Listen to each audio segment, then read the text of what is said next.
Someone is going to say something to you today that is designed to knock you off balance. Maybe they already have. A comment that stings, a challenge you didn't see coming, a moment where your mind went blank, and hours later, in the shower, you thought of exactly what you should have said. The Stoics had a name for that feeling. They called it being conquered without a sword. But what if you never had to feel that again? What if, instead of scrambling for words, you had 7 responses so calm, so precise, so philosophically grounded, that they didn't just answer the person in front of you, they silenced the noise inside you? That's what this video is. Stay with me. Welcome back to Wisdom of the Stoics, the place where ancient philosophy meets the battles of modern life.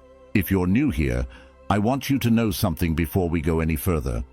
This channel is not about feel-good advice. It's not about quick fixes or hollow affirmations. What we do here is go into the original texts, the meditations of Marcus Aurelius, the letters of Seneca, the discourses of Epictetus, and we pull out the philosophy that actually works, the kind that has survived 2,000 years, precisely because it was built for the hardest moments a human being can face. Today is one of those moments, and before we get into the 7 responses, I want to ask you something honest.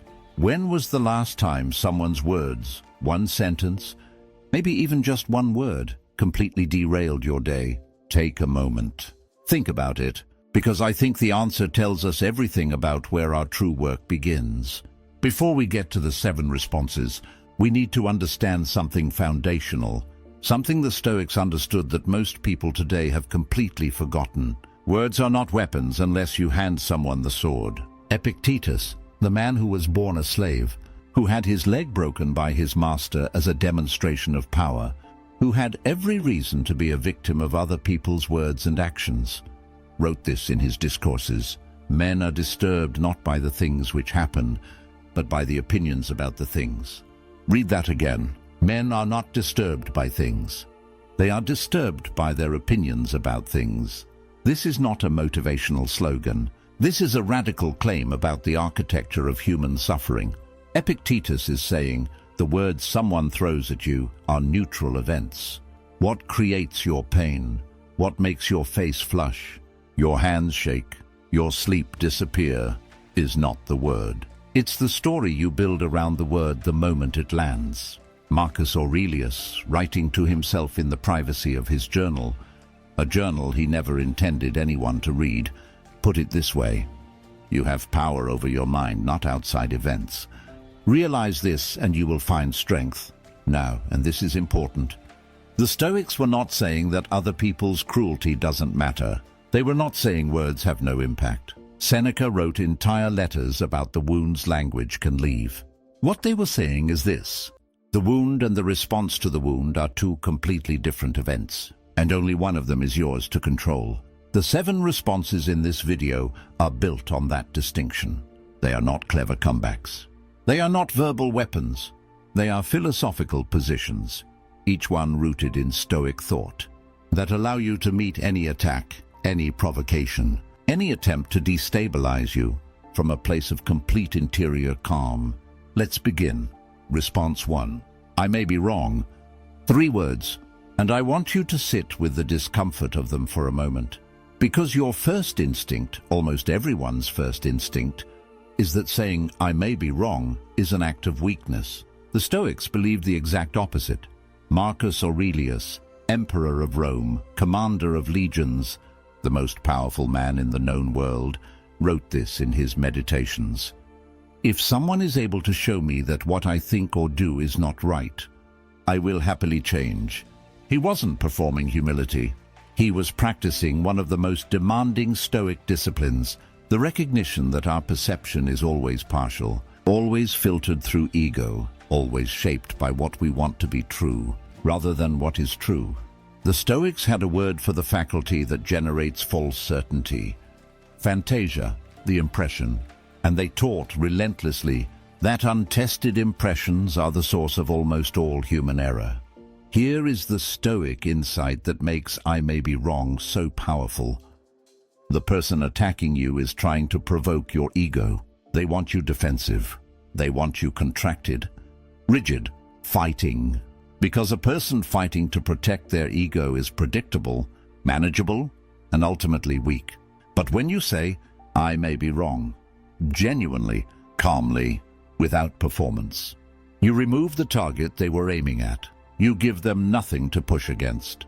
And you simultaneously signal something that unsettles every aggressor. I am not afraid of being wrong, which means I am not afraid of you. There's a story about Epictetus being confronted by a student who argued loudly and aggressively that Epictetus's teaching was inconsistent. Instead of defending himself, Epictetus reportedly smiled and said, "You may have found an error I haven't. Tell me more." The student, expecting resistance, had none to push against. The argument dissolved. The Stoic principle at work here is called oikeiosis, belonging or affiliation with truth over self. When you affiliate with truth rather than ego, you become genuinely undefeatable, because you've already agreed to surrender anything that isn't accurate. Think about someone in your life right now who makes you feel defensive. What would happen if the next time they challenged you, your first internal question was, could they be right? I want you to actually sit with that, not as defeat, as philosophy. Response 2, silence. Not a response, you might say, and you'd be wrong. You might say that you have to say something. Seneca wrote in one of his letters to his young friend Lucilius, retire into yourself as much as you can. Associate with those who are likely to improve you. Welcome those who you are capable of improving. The process is mutual, for men learn while they teach. But buried in that same letter is a warning that most people miss. Avoid those who are despondent and who groan over everything. And his method of avoidance was not argument. It was withdrawal. The Stoics understood something that modern psychology has since confirmed. Not every provocation deserves a response. And sometimes silence is the most devastating thing you can offer.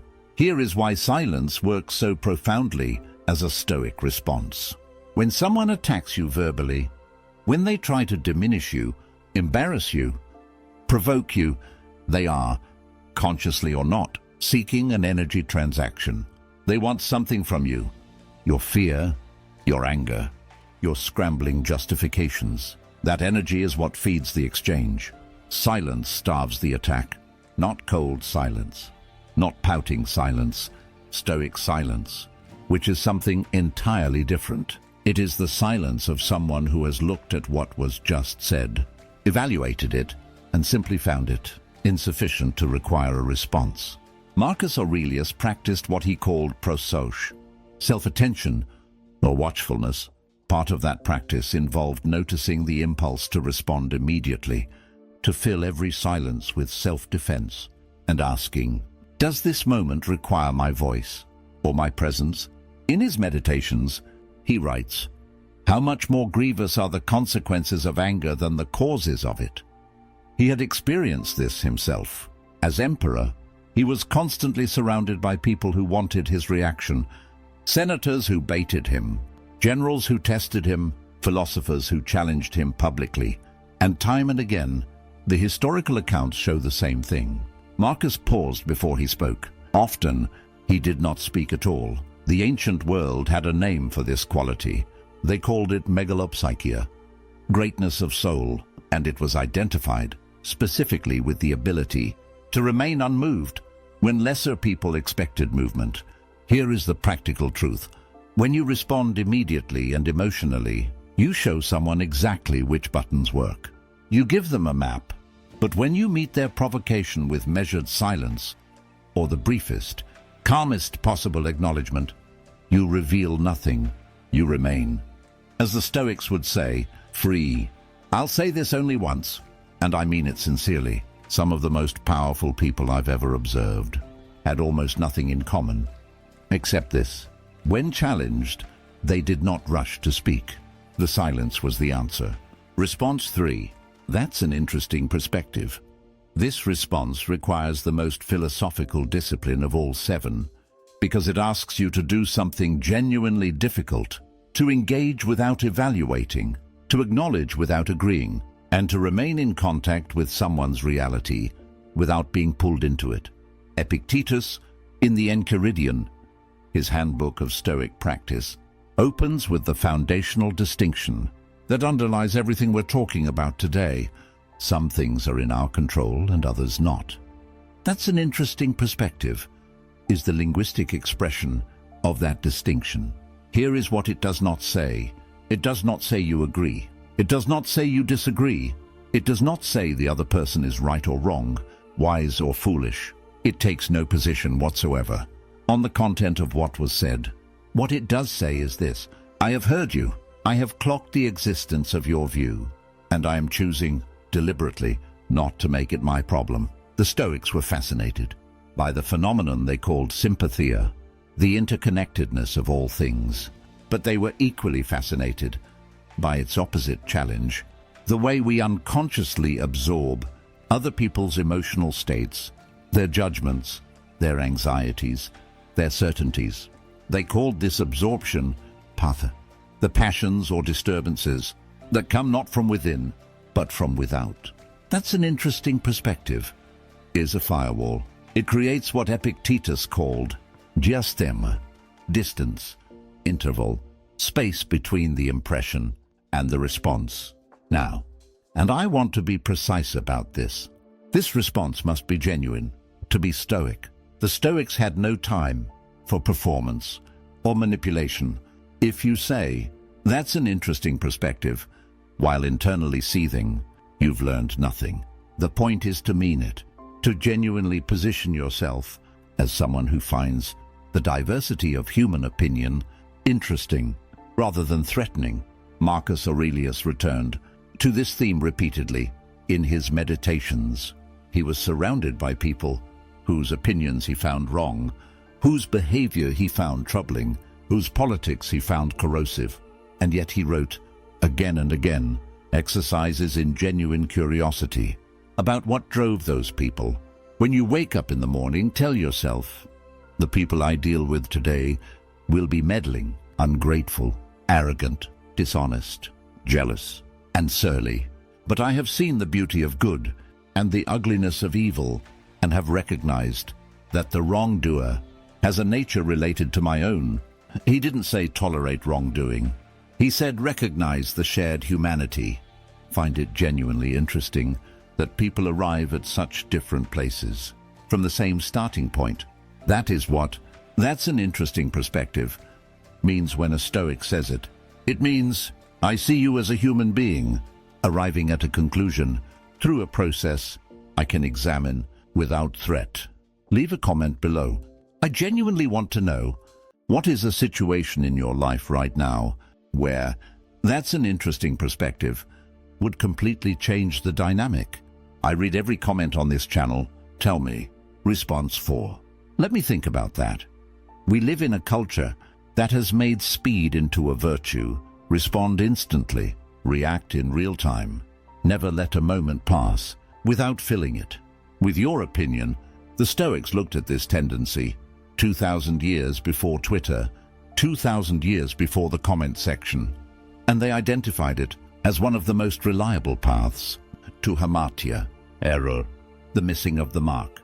Seneca wrote, I will keep constant watch over myself, and, most usefully, will put each day up for review.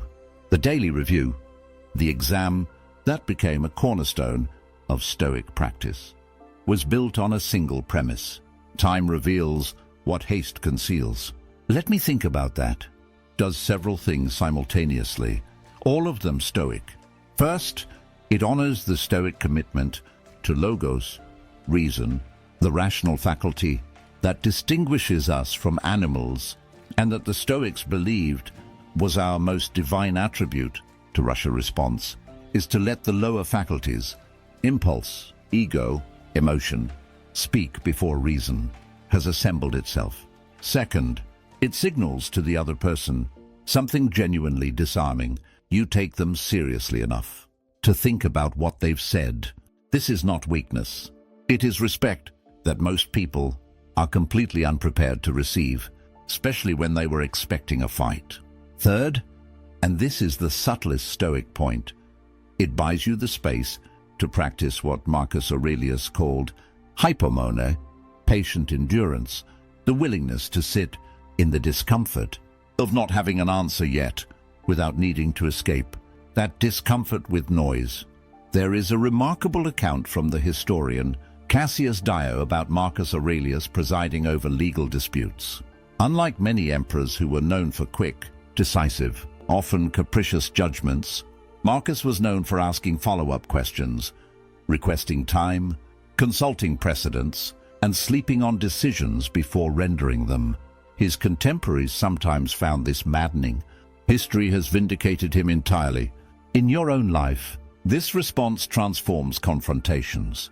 Because the moment you say, "Let me think about that," and mean it, you've shifted the conversation from a battle to a negotiation, from heat to light. I'll be honest with you, this one required the most work. For me personally, to internalize the instinct to respond immediately, to prove you've already considered something, to never appear caught off guard. That instinct is deeply human, and it is. The Stoics would tell us, deeply unhelpful. The 4 words, "Let me think about that," are an act of intellectual courage, not retreat. Response 5. You might be right.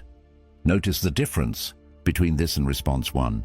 Response 1 was, "I may be wrong," an inward acknowledgement of your own fallibility.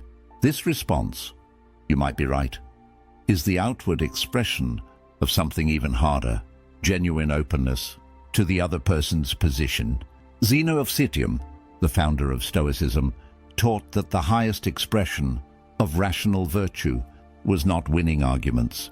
It was arriving at truth. He reportedly held that a philosopher who enters a debate hoping to win rather than hoping to learn has already failed philosophically, regardless of what happens in the debate.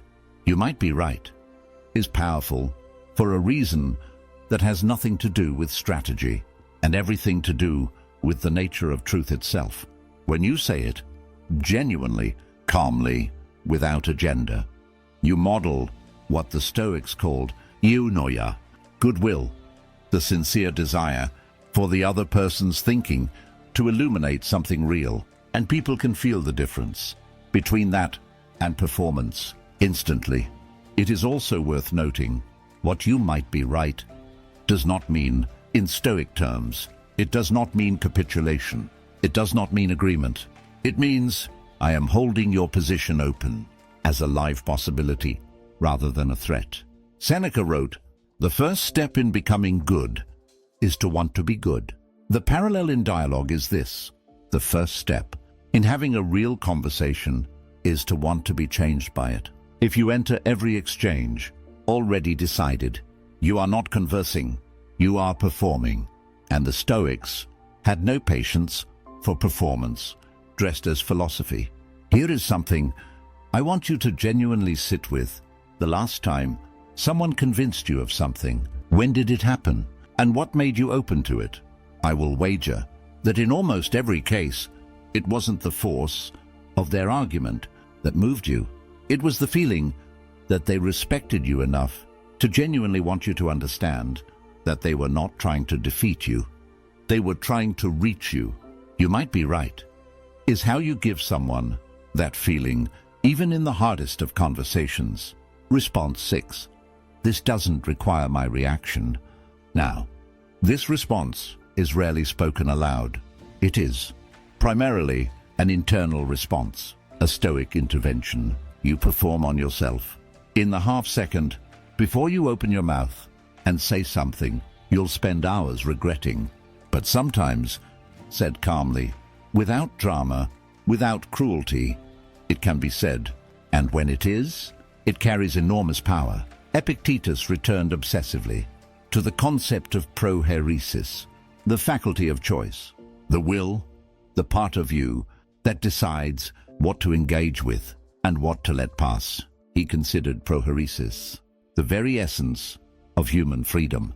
Everything else, your health, your reputation, other people's opinions of you, even your life, he placed in the category of taiktos, external things, things not ultimately yours to control. "This doesn't require my reaction" is an act of prohairesis, It is you exercising the one freedom that no one can ever take from you, the choice of what to give your energy to. Marcus Aurelius put it in military terms because that was the frame he understood. You can commit injustice by doing nothing. But he balanced this constantly with another insight: the impediment to action advances action. What stands in the way becomes the way. Not every obstacle is meant to be fought. Some obstacles are tests of your ability to recognize them as not your battle, not your weight, not your problem. There is a scenario I want you to imagine. A colleague says something dismissive of your work in front of others. Your face flushes, your heart rate goes up. Every instinct says, defend yourself, explain, push back, make them look wrong. The Stoic looks at that cascade of instinct and asks a single question: what is the best outcome I can achieve in the next 60 seconds? And what is the best outcome I can achieve in the next 60 days? Often, those two answers are completely different, and the Stoic consistently chooses the longer view. This doesn't require my reaction, said or unsaid, is the choice to play the longer game. It is not passivity, it is strategy, elevated to philosophy. If this is landing for you, if these ideas are doing something inside you, I want you to hit subscribe right now. We go this deep on every video. Stoic philosophy for the actual battles of actual life. That's what this channel is for. Response 7. Thank you for telling me. This is the hardest one, not because it requires the most linguistic sophistication. It's only 4 words, but because it requires the deepest philosophical grounding. To mean, to actually mean. Let me tell you about a practice Marcus Aurelius describes in Meditations Book 1, the section where he lists the people who shaped him and what he learned from each of them. He thanks his philosophy teacher, Rusticus, for showing him that his character needed improvement and discipline. He thanks his adoptive grandfather for teaching him to be gentle and meek. He thanks a man named Sextus for being a pattern of gravity and showing him the idea of living conformably to nature. What's remarkable about this list is its honesty. Marcus is not thanking people who made his life easy. He is thanking people who made him better, which are often not the same people at all. The Stoics practiced a discipline called amor fati, the love of fate, the embrace of what happens rather than the resistance to it. Nietzsche borrowed this concept from the Stoics and made it famous, but its roots are Stoic to the bone. Thank you for telling me is amor fati. In conversation, it is the recognition that critical feedback, unwelcome truths, even hostile criticism, all of it contains, somewhere inside, information, data about how you're perceived, about what you might be missing, about the gap between your self-image and the image you project. The Stoics were not sentimental about this. They did not believe every criticism was valid. Epictetus was clear: you evaluate feedback with reason. But he was equally clear that the impulse to dismiss feedback, to protect yourself from it, to react with hostility to anyone who offers it, is one of the most reliable signs of a person who has stopped growing. Seneca wrote in one of his most beautiful letters, "Gather and save the thoughts, which may help you in time of emergency. When a day has been spent well, when no pleasure has tempted me to go wrong, I say to myself, this day is mine, a day is yours, when you have gathered what it offered, including the difficult things, the uncomfortable things, the things that required you to say, thank you for telling me, and mean it. There is a version of you that never has to scramble for words again, not because you have a list of clever responses memorized, but because you've internalized something deeper, that you are not your reputation. You are not other people's opinions. You are not your worst moment or your most embarrassing mistake. You are, as Marcus Aurelius wrote to himself at the end of a long day, as Emperor of Rome, a soul governing a body, and from that position, a soul clear and grounded, governing itself. No word, no provocation, no human being on earth can silence you because you were never making noise in the first place. You were thinking, let me bring this full circle. We started in the dark with a candle flame, and I asked you to imagine what it would feel like to never be knocked off balance by another person's words again. We've covered 7 responses tonight. Not tricks, not weapons, but philosophical positions. 1. I may be wrong. The courage of intellectual humility. 2. Silence. The power of a response that doesn't need words. 3. That's an interesting perspective. The firewall of genuine curiosity. 4. Let me think about that. The dignity of deliberate reason. 5. You might be right. The openness that disarms opposition. 6. This doesn't require my reaction. The freedom of strategic withdrawal. 7. Thank you for telling me. The deepest Stoic discipline of all. Now, and I want to be honest with you here, as I try always to be, on this channel, these are not responses that become yours by watching a video. They become yours through practice, through what Epictetus called ascesis, discipline training, the daily exercise of the philosophical muscle. Marcus Aurelius didn't write the Meditations because he'd mastered Stoicism. He wrote it because he was still practicing every day, despite being emperor, despite being surrounded by war, corruption, plague, and loss. He wrote it to hold himself accountable to the person he was trying to become. I want to suggest something for you right now, tonight. Pick one of these 7 responses, just one, and try it genuinely once tomorrow. In the most ordinary context you can find, not in a crisis, just in a regular moment where you feel the old pull to react quickly, defensively, emotionally. Try the Stoic response instead, and come back here and tell me what happened. That's what this channel is for, not just to learn about Stoicism, but to live it. If this video gave you something today, a thought, a shift, even just a question, please share it with one person in your life who could use it. That single act of sharing is how philosophy has always survived, person to person, idea to idea, generation to generation. Hit the like button, not because algorithms matter, but because it tells me this kind of depth is what you want more of. If you're not yet subscribed to Wisdom of the Stoics, now is the time. We release new videos regularly, and every one of them goes this deep. Every one of them is built for the real challenges of a real life. And in the comments, I genuinely want to know, which of these 7 responses do you think will be hardest for you to actually practice? Not hardest to understand, hardest to live. That's the real question. I'll be in the comments. Until next time, stay grounded, stay rational, and remember what Marcus Aurelius told himself.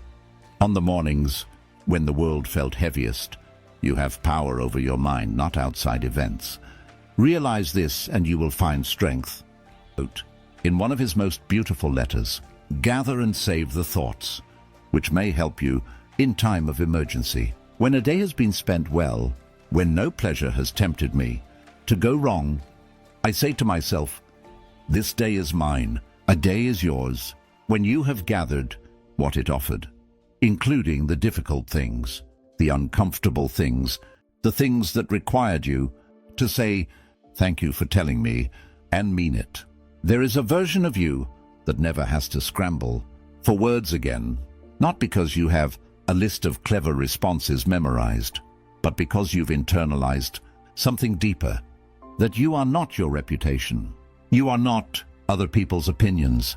You are not your worst moment or your most embarrassing mistake. You are, as Marcus Aurelius wrote to himself at the end of a long day, as Emperor of Rome, a soul governing a body, and from that position, A soul, clear and grounded, governing itself. No word, no provocation, no human being on earth can silence you because you were never making noise in the first place. You were thinking, let me bring this full circle. We started in the dark with a candle flame, and I asked you to imagine what it would feel like to never be knocked off balance by another person's words again. We've covered 7 responses tonight. Not tricks, not weapons, but philosophical positions. 1. I may be wrong. The courage of intellectual humility. 2. Silence. The power of a response that doesn't need words. 3. That's an interesting perspective. The firewall of genuine curiosity. 4. Let me think about that. The dignity of deliberate reason. 5. You might be right. The openness that disarms opposition. 6. This doesn't require my reaction. The freedom of strategic withdrawal. 7. Thank you for telling me. The deepest Stoic discipline of all.